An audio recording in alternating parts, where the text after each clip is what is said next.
Hello guys, welcome back to my YouTube channel. And मैं आपके लिए एक न्यू ड्रामा लेके आई हूँ और ये बहुत छोटा ड्रामा और ये जितना छोटा है उतना ही बड़ा प्यारा है। और इस ड्रामे का नाम है the universe of star and I think ऐसा ही है, मैं नाम भूल गई एक्चुअली। तो अब बिना किसी देरी के अपनी ड्रामा के एक्सप्लेनेशन को करते हैं start. And please guys don't forget to subscribe my channel and hit the bell icon. So let's get started.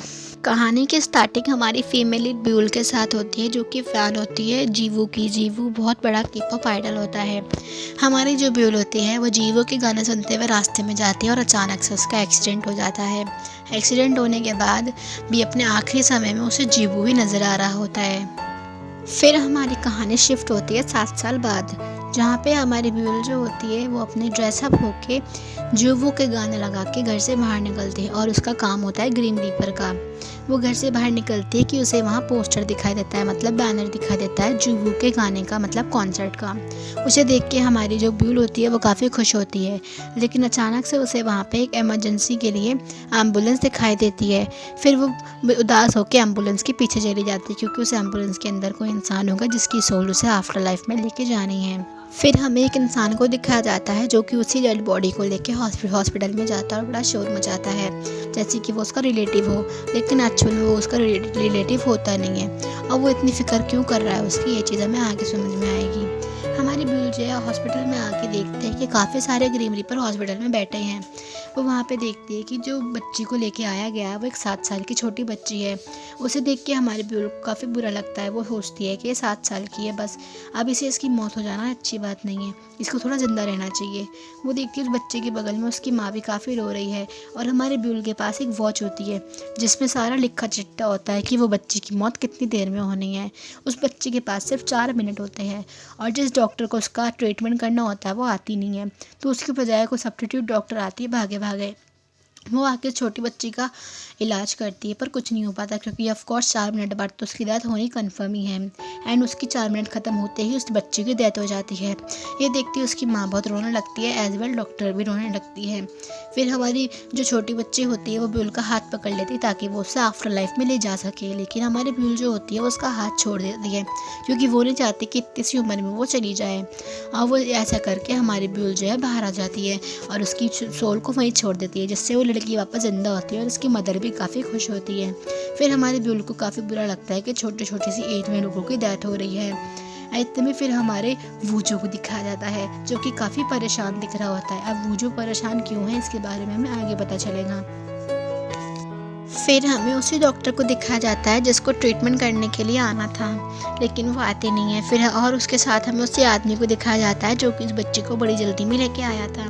वो आदमी उस डॉक्टर को बताता है कि इस बच्ची के फादर जो हैं वो 3 साल पहले ही मर गए हैं। आपको ये बात मालूम थी? तो डॉक्टर कहते हैं हाँ मुझे बात मालूम थी, पर मुझे पता नहीं था।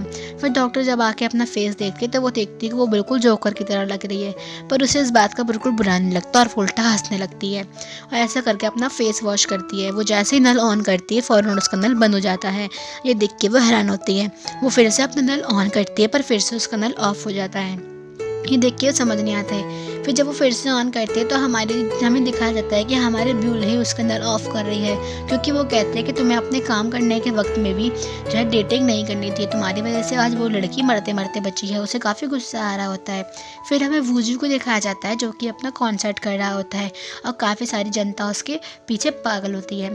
तो वो कॉन्सर्ट कर रहा होता है और इतने में बाकी सारे ग्रीन रीपर्स जो बातें कर रहे होते हैं, जिनसे ब्यूल को पता चलता है कि वूजू की बहुत जल्दी डेथ होने वाली है, क्योंकि ऊपर बैठे हुए वीआईपी को वूजू का गाना सुनना है और वो नीचे आके नहीं सुन सकते, तो वूजू को ही ऊपर जाना पड़ेगा। तो ये चीज़ सुन के सब लोग हैरान होते हैं कि नहीं ये तो बहुत ही गलत बात है, वो इतना यंग है और उसकी वॉइस भी इतनी अच्छी है। एंड ऑफ कोर्स जब ये बात ब्यूल को पता चलती है तब वो उल्टा और ज़्यादा उदास हो जाती है। फिर हमें ब्यूल को दिखाया जाता है जो कि एक बुड्ढे बब्बा जी की आत्मा को आफ्टर लाइफ में ले जाने की कोशिश करती है, पर उस बुड्ढे बब्बा जी को तो अपनी मौत का कोई गम नहीं होता। वो तो उल्टा इसी गम में डूबा होता है कि उसने अपनी काफ़ी सारी पेंशन बचा के रखी थी। अब वो नहीं चाहता कि ये पेंशन उसके बच्चे उसकी फालतू चीज़ों में उड़ा दें।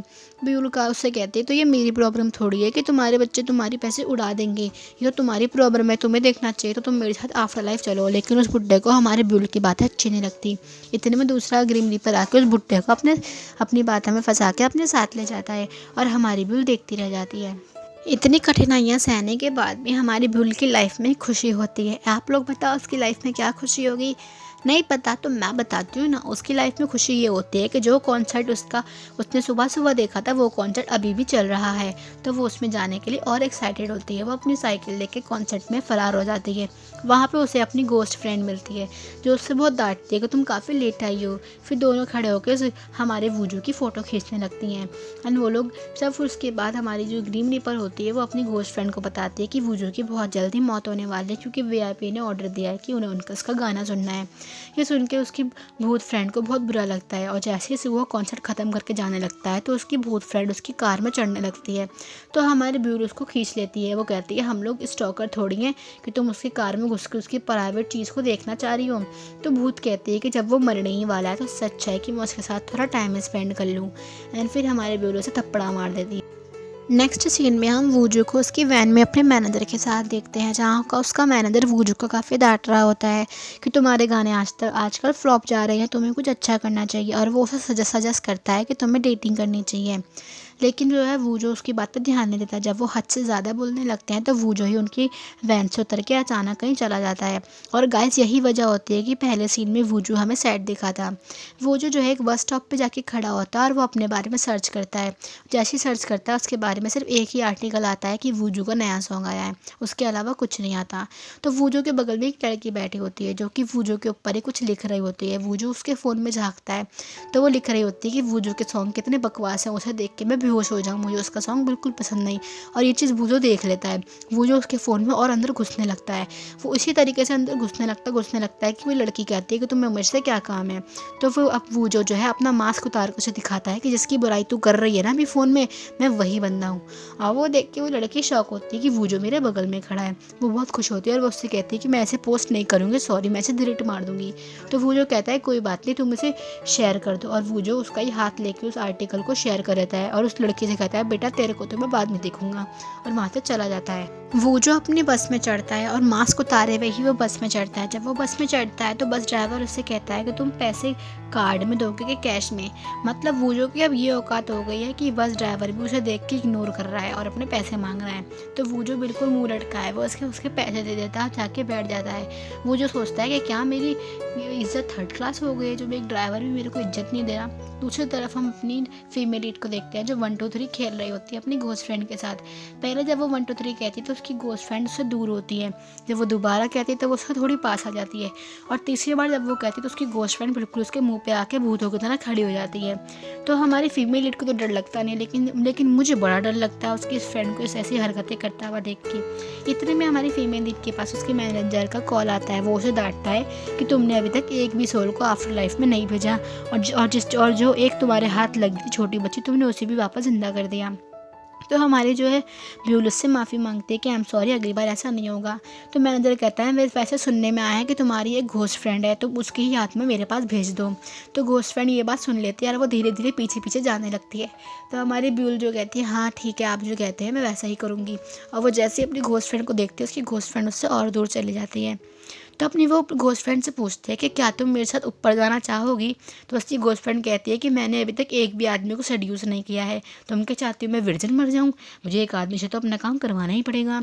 ये देख के हमारी ब्यूल कहती है हाँ ये बात तो है, करवाना तो पड़ेगा ही। फिर इतने में वापस खेलने लगती है। तो हमारी घोस्ट फ्रेंड को गुस्सा आता है और वो ब्यूल को ही थपड़ा लगा के निकल लेती है।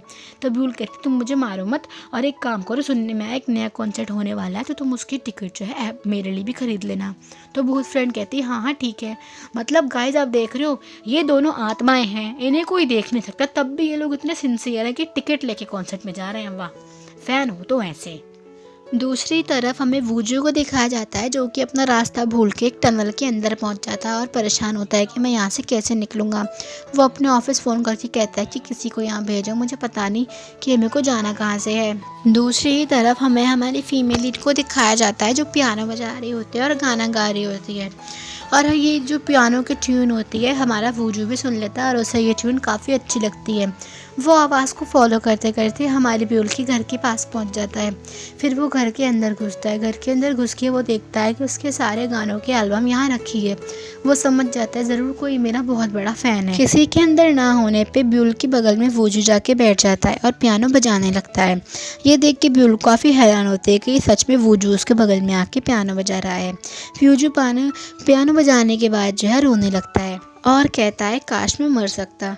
ये चीज़ सुन के हमारी फीमेल लीड यानी कि ब्यूल को काफ़ी बुरा लगता है कि वो ऐसे क्यों कह रहा है। वो उसके आंसू पोंछने के लिए अपना हाथ आगे करके उसके आंसू पोंछती है, पर वूजू को लगता है कि कोई भूत उसके आंसू पोंछ रहा है और वो डर जाता है। इतने में वहाँ पे सुपर नेचुरल चीज़ें होने लगती है, जैसे कि लाइट का जलना और बुझना। ये देख के वूजू काफ़ी डर जाता है और फ़ौरन ही घर से बाहर निकल के भाग जाता है। ये देख के हमारे ब्यूल को काफ़ी बुरा लगता है। एपिसोड 1 की एक्सप्लेनेशन होती है ख़त्म। आगे के एपिसोड के लिए आपको वेट करना होगा। तो तब तक के लिए take care and tata and bye bye and don't forget to subscribe to my channel. Thank you.